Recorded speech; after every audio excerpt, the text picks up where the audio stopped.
네, 우리 사랑하는 성도님들, 하나님의 말씀에는 항상 약속이 함께하는 것을 우리가 봅니다.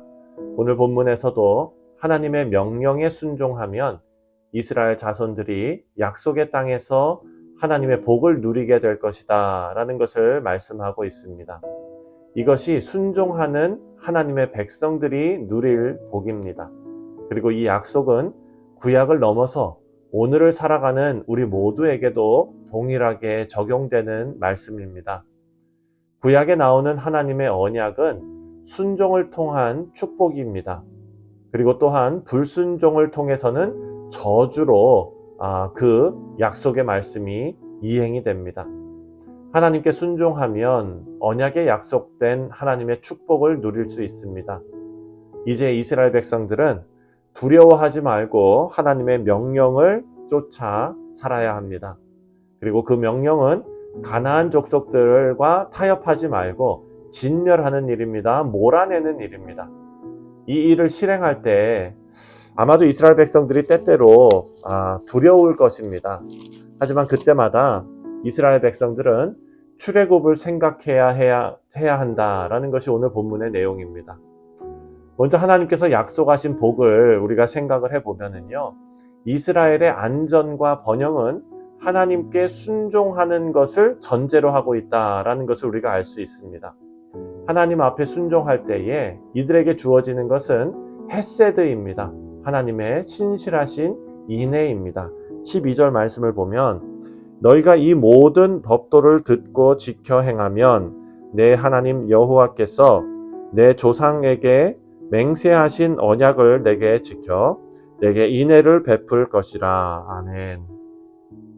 이 말씀을 보면 모세는 이스라엘에게 하나님의 복을 누릴 수 있도록 언약의 책임을 다하라 라고 강조하고 있습니다.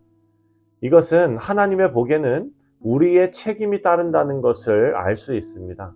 하나님의 말씀을 준수함으로 언약 관계를 유지하고 또 하나님의 축복을 경험하게 된다라는 말씀입니다. 하나님께서는요, 이미 하나님의 백성을 위해서 모든 것을 다 하셨습니다. 이것이 바로 하나님께서 보이신 헤세드입니다. 여러분, 우리가 룻기를 공부했을 때 기억하시죠? 이것은 마치 룻기에 나오는 그 사랑 이야기처럼 보아스가 룻에게 베푼 헤세드, 그 헤세드 인애와 사랑에 룻이 반응하는 것과 마찬가지입니다. 남편을 잃고 연세 많으신 시어머니를 돌보면서 타국에서 살아가는 이 롯은 보아스를 만나서 은혜를 입었습니다. 먹을 것을 공급받고 또한 보호를 받았죠. 그리고 보아스가 그 기업을 물어 룻을 아내로 삼았습니다. 이제 헤세드, 인자와 사랑을 입은 그런 룻의 반응은 자신을 돌봐주고 사랑해주는 남편을 의지하면서 사랑하면서 그 아름다운 삶을 누리는 것입니다. 오늘 본문에 나오는 하나님께서 베푸시는 그 사랑과 축복은 구체적으로 약속의 땅에서 그리고 이스라엘의 그런 삶의 모든 영역에서 풍성한 번영으로 표현되고 있습니다. 먼저 13절 말씀을 보면 13절에 곧 너를 사랑하시고 복을 주사 너를 번성하게 하시되 내게 주리라고 내 조상들에게 맹세하신 땅에서 내 소생에게 은혜를 베푸시며 내 토지 소산과 곡식과 포도주와 기름을 풍성하게 하시고 내 소와 양을 번식하게 하시리니. 사랑 성도님들, 많은 자손을 주시고 풍성한 곡식을 주시고 소산을 주시고 가축들도 복을 받아서 많은 새끼를 낳게 될 것이다, 이런 것입니다. 이런 복이 언제 이루어지는가? 바로 가나안 족속들을 진멸해서 몰아낸 후에 주어지는 축복입니다. 그래서 이스라엘 백성들이 할 일은 그 땅을 소유하고 하나님께서 이미 넘겨주신 그 땅에 있는 족속들을 진멸하는 일입니다. 그 일에 이스라엘은 긍휼을 베풀지 말고 몰아내야 한다라고 말합니다. 16절을 보면 내 하나님 여호와께서 내게 넘겨주신 모든 민족을 내 눈이 긍휼히 여기지 말고 진멸하며 그들의 신을 섬기지 말라. 그것이 내게 올무가 되리라. 하나님께서 약속하신 복은 하나님 안에서 누리는 복입니다. 좀 전에 설명한 것처럼 룻이 보아스로부터 누리는 안전과 사랑과 은혜는 보아스와 혼인 관계에 있을 때 누리는 복입니다. 마찬가지로 하나님의 약속 안에 있는 이스라엘이나 또 오늘을 살아가는 우리 모두가 하나님의 통치 안에 있을 때 하나님의 복을 누리게 된다라는 것을 알 수 있습니다. 물론 우리가 전에 묵상한 욥기와 같은 그런 말씀의 내용처럼 의인이 경험하게 되는 고난도 물론 있지요. 이것이 바로 하나님의 예외성, 하나님의 전능하심, 하나님의 주권입니다. 하나님께서 통치하시는 관계에는요, 법칙이 있는데 그것은 하나님은 언제나 선하시다라는 것입니다. 이 법칙은 우리가 깨달을 수도 있고 깨닫지 못할 수도 있습니다. 그런데 그 여부와 상관없이 하나님과의 관계에서 그 법칙이 하나가 있는데 그것은 하나님은 언제나 선하시다라는 것입니다. 하나님의 선하심과 인자하심, 이 헤세드는 우리가 이해할 수 있는 방법으로 오늘 본문에 나오는 구체적인 축복의 사례로 우리에게 주어질 수도 있지만 반대로 욥의 경우처럼 우리가 이해할 수 없는 모습으로 우리에게 다가올 수도 있습니다. 하지만 하나님과 언약의 관계에 있는 우리는 하나님께서 언제나 선하시다라는 것을 기억해야 합니다. 오늘 본문 17절부터 21절을 보면 이스라엘에게 하나님께서 말씀하시는 예방주사가 있습니다.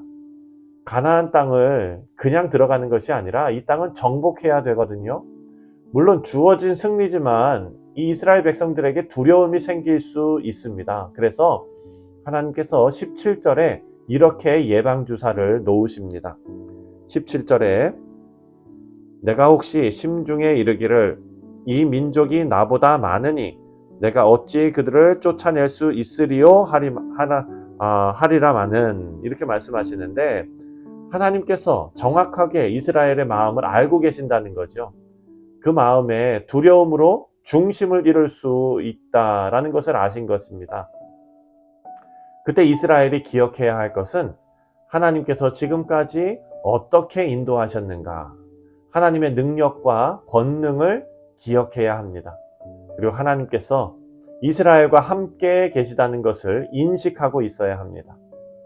여러분, 얼마 전에 제가 아버지와 어떤 어린 딸이 자전거 타는 그런 짧은 동영상을 본 적이 있습니다. 딸이 아버지에게 자전거 타는 법을 배우고 있습니다. 그런데 이제 제법 자전거를 잘 타게 되어서 아버지가 잡아주지 않아도 혼자 스스로 자전거를 탈 수 있지만 가끔 불안할 때도 있는 거예요. 넘어지기도 합니다. 그런데 아버지와 함께 자전거를 타다가 딸이 길을 잘못 들었는지 아주 심한 내리막길로 쭉 내려가게 된 거예요. 딸이 자전거를 타고 쭉 내려가기 시작했습니다. 이 딸은 자신이 처음 경험해보는 속도에 당황할 것입니다. 그때 이 아버지가 그 딸을 뒤로 빨리 페달을 밟으면서 쫓아가면서 아주 차분한 목소리로 딸에게 말합니다. 아주 잘하고 있어. 괜찮아. 아빠가 뒤에 있어. 자전거 핸들 꼭 잡아. 이렇게 말해주는 거예요. 만약에 이 아이가 그냥 자기 혼자 처음 겪는 이 자전거 속도에 겁이 나서 자전거를 멈추려 한다거나 혹은 핸들을 갑자기 틀었다면 큰 사고가 났을 것입니다. 그런데 이 딸이 안전하게 그 내리막을 잘 내려갔어요. 그 이유는 아버지를 믿고 그 길을 빠른 속도로 내려가게 된 것입니다. 아버지가 괜찮다고 말하는 것을 믿은 거예요. 아버지가 뒤에 있다는 것을 믿은 것이죠. 우리 사랑하는 성도님들, 우리 육신의 아버지는 그 자녀들을 책임질 수 없을지도 모릅니다. 하지만 하늘 아버지께서는 우리의 모든 것을 책임지십니다. 21절을 보면 21절에 너는 그들을 두려워하지 말라. 너희의 하나님 여호와 곧 크고 두려운 하나님이 너희 중에 계심이라. 아멘. 우리의 싸움의 대상은 우리가 두려워할 것이 못 됩니다. 우리의 두려움을 예방할 수 있는 것은 기억입니다. 하나님께서 어떻게 권능의 손으로 우리를 구원해 내셨는지를 기억하고 앞으로도 우리를 구원하실 것을 믿는 그 믿음이 우리에게 필요할 것입니다.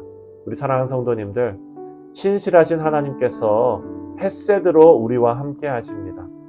오늘도 하늘 아버지를 전적으로 신뢰하시고 말씀의 길에서 벗어나지 말고 주님을 섬기시는 우리 모두가 되시기를 주 예수 그리스도의 이름으로 축원드립니다. 기도하겠습니다.